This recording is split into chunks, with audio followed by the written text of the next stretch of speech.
reading from Meditations of the Heart, entitled Life Goes On. During these turbulent times, we must remind ourselves repeatedly that life goes on. This we're apt to forget. The wisdom of life transcends our wisdoms. The purpose of life outlasts our purposes. The process of life cushions our processes. The mass attack of delusion and despair, distilled out of the collapse of hope, has so invaded our thoughts that what we know to be true and valid seems unreal and ephemeral. There seems to be little energy left for aught but futility. This is the great deception.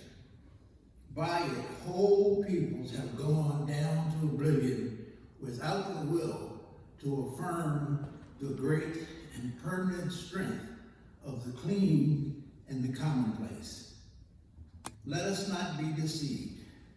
It is just as important as ever to attend to the little graces by which the dignity of our lives is maintained and sustained.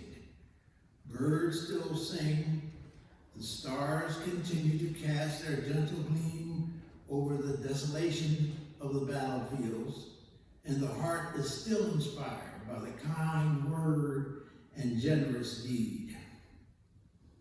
There is no need to fear evil. There is every need to understand what it does, how it operates in the world, what it draws upon to sustain itself. We must not shrink from the knowledge of the evilness of evil. Over and over, we must know that the real target of evil is not destruction of the body and reduction to the rubble of cities. The real target of evil is to corrupt the spirit of man and woman, to give his best soul the contagion of inner disintegration. When this happens, there is nothing left. The very citadel of man is captured and laid waste. Therefore, the evil in the world around us must not be allowed to move from without to within. This would be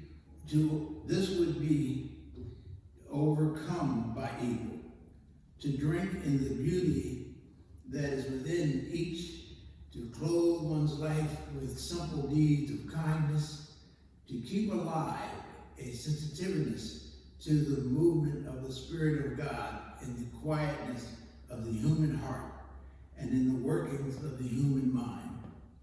This is, as always, the ultimate answer to the great deception.